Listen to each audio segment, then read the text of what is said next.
नमस्कार मित्र। मित्र, क्या बुढ़ापा आदमी का एक अभिशाप है ना आशीर्वाद है, ये समझना बहुत मुश्किल है। अभी के दौर में बच्चा लोग बूढ़ा बूढ़ी को ना ही टाइम देता है, ना ही अपना पास रखने खोजता है। मैंने उन लोगों का पास माँ बाप भी बोझ बन जाता है। सबको ऐसा नहीं होता है, कुछ एक्सेप्शनल भी होता है, लेकिन ज़्यादातर ऐसा होता है कि अपना साथ बच्चा लोग माँ बाप को रखने नहीं खोजता है।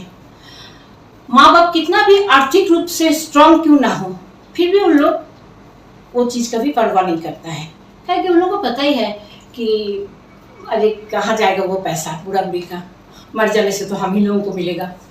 अरे ये बात भी सही है कि देखिए, हम लोगों के पास जो रहता है कुछ भी है, वो क्या हम लोग दिल में पत्थर रख के दूसरे को दे सकते हैं? नहीं। कितना भी मिसबिहेव बच्चा करे, फिर भी हम लोग सोचते हैं कि नहीं, मेरा मरने के बाद मेरा बच्चा लोगों को ये चीज़ मिले मेरा। तो इसी के ऊपर एक छोटा सा कहानी आज हम आपको सुनाएंगे। रामचरण बोल के एक आदमी थे। रामचरण जी बहुत भले आदमी थे। वो अपनी पत्नी के साथ गांव में रहते थे, खेती बाड़ी करते थे। देखिए, खेती बाड़ी एक ऐसा चीज़ है कि हर साल प्रॉफिट ही होगा ऐसा कोई ज़रूरी नहीं है। कभी बाढ़ आ गया, कभी सूखा आ गया, तो इसमें बहुत नुकसान भी उसमें होता है। जब प्रॉफिट होता है तब बहुत अच्छा प्रॉफिट भी होता है।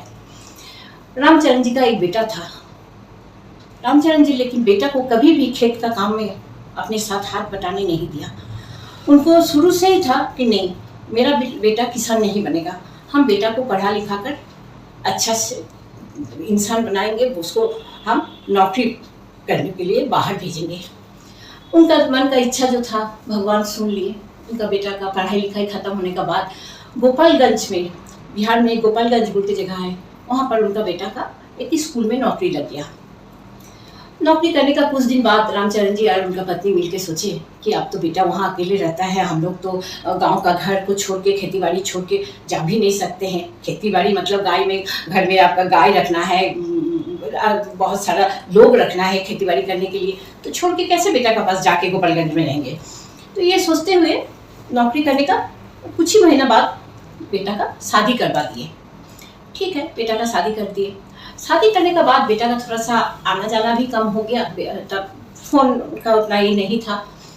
बेटा बीच बीच में चिट्ठी भेजता था माँ बाप को, लेकिन जब भी बेटा का कुछ दिक्कत होता था तो बेटा माँ बाप के साथ ना ही कोई कांटेक्ट रखता था, ना ही चिट्ठी भेजता था। वैसे ही एक बार रामचरण जी देखे 3 महीना हो गया, बेटा का कोई लेटर वगैरह कुछ नहीं आया, तो वो अपने पत्नी को बोले कि आज हम जा रहे हैं गोपालगंज, जाके देख के आए बेटा बहू मेरा कैसा है। ठीक है। बेटा का नाम था किशोर। रामचरण जी किशोर का पास चले गए। जैसे पहुंचे, दरवाजा खोलते ही बहू जैसे देखे कि ससुर जी आए हैं, उसका तो एकदम पूरा चेहरा तमतमा गया। सोचने लगे चलो बूढ़ा फिर आ गया, जरूर पैसा का जरूरत है, इसलिए बूढ़ा फिर पैसा मांगने के लिए पहुंच गया। हालांकि कभी बेटा का सामने हाथ उन लोग नहीं फैलाए। तो रामचरण जी अपना मुंह हाथ धो के, जो थकान था उसको ये खत्म कर रहे थे, मुंह हाथ धोने के बाद जाके बैठे तो बहू खाना लगाई। बेटा भी था, बेटा थोड़ा सा गुमसुम था, चुपचाप था। खाना खाते खाते हाल चाल रामचरण जी पूछे, ठीक है चलो।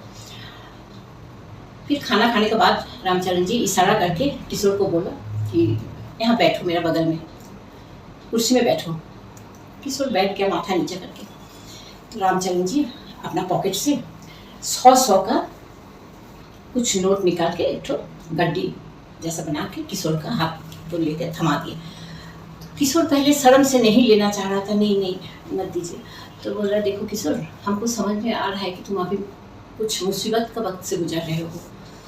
जब भी तुम्हारा कोई मुसीबत आता है तो तुम हम लोगों का साथ संपर्क तोड़ देते हो, चिट्ठी वगैरह नहीं भेजते हो। तो चलो, तुम अभी इतना बड़ा नहीं हो गया है कि हम तुमको कुछ देने से तुम नहीं लोगे, पकड़ो, बोल के जबरदस्ती उसका हाथ में पैसा थमा दिया। जब वो पैसा थमा दिया, पैसा को हाथ में लेकर किशोर देख रहा है, सोच रहा है कि बचपन में भी जब स्कूल जाते थे हम, बाबूजी रोज 50 पैसा करके देते थे। उस टाइम कितना खुशी होते थे, बाबूजी का आंख पे आंख डाल के हंसते थे। और वो पैसा ले जाके स्कूल में कुल्फी आइसक्रीम ये सब खाते थे। लेकिन आज जब उन्होंने हमको पैसा दिए, हम उनके साथ आंख मिलाने नहीं सके। हमको इतना खराब लगा, इतना शर्म लग रहा था। तो देखिए, माता पिता एक ऐसा ही होते हैं ना कि संतान हजार गलती करे, माता पिता संतान को हमेशा माफ़ी कर देते हैं। और माता पिता कोशिश भी करते हैं कि हम संतान के ऊपर बोझ न बने, हमारा संतान का हमेशा भलाई हो। माता पिता का जो चिंता है संतान के ऊपर वो कभी कम नहीं होता है।